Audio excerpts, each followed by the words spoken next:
अस्सलाम वालेकुम friends, welcome back to my channel. इस वीडियो में मैं आप लोगों से सक्सेसफुल इम्प्लांटेशन के लिए इफ़ेक्टिव टिप्स शेयर करूंगी। अगर आप इन टिप्स को फॉलो करेंगी तो इंशाल्लाह ताला आपको हामला होने में मदद मिलेगी। इम्प्लांटेशन ओव्यूलेशन के तकरीबन 1 वीक बाद होती है। ओव्यूलेशन के बाद जैसे ही एग फर्टिलाइज होता है तो कार्पस ल्यूटियम यूट्राइन लाइनिंग को थिक करने के लिए प्रोजेस्टेरॉन प्रोड्यूस करता है।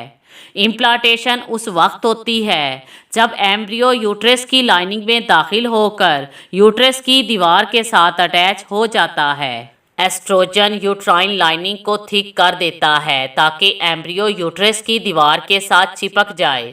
ये थिक लाइनिंग कुछ वीक्स के लिए, जब तक कि प्लासेंटा नहीं बन जाता, इम्प्लांटेड एम्ब्रियो की नशोनुमा का जरिया बनती है। प्रोजेस्टेरॉन यूट्राइन लाइनिंग को मुस्तहकम करता है और इसे इतना स्टिकी बना देता है कि एम्ब्रियो कामयाबी के साथ इम्प्लांट हो जाता है। इम्प्लांटेशन का प्रोसेस हार्मोन्स के तवाज़न की वजह से अमल में आता है, इसलिए ओव्यूलेशन के दिनों में औरत को अपने हार्मोन्स को बैलेंस में रखना चाहिए। आप अपने लाइफस्टाइल में मुस्बत तब्दीली करके इम्प्लांटेशन की कामयाबी के इम्कानात को बढ़ा सकती हैं। इसलिए ओव्यूलेशन के दिनों में औरत की डाइट का हेल्थी होना बेहद ज़रूरी होता है।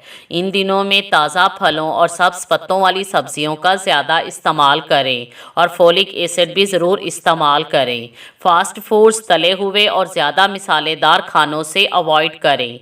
इम्प्लांटेशन को सक्सेसफुल बनाने के लिए आप सीड साइकिलिंग भी कर सकती हैं। सीड साइकिलिंग पर मेरे चैनल पर वीडियो मौजूद है, आप उसको फॉलो कर सकते हैं। इम्प्लांटेशन को सक्सेसफुल बनाने के लिए ज़हनी तनाव से बचें और ये ना सोचें कि मैं हामला नहीं हो सकती, क्योंकि बहुत ज़्यादा तनाव कार्टिसोल की सतह को बढ़ा सकता है, जो तौलीदी हार्मोन्स पर मनफी असरात मुरतब करता है, जिससे इम्प्लांटेशन फेल हो सकती है। इसलिए सक्सेसफुल इम्प्लांटेशन के लिए ज़रूरी है कि आप अपने आप को रिलैक्स रखें। Thanks for watching.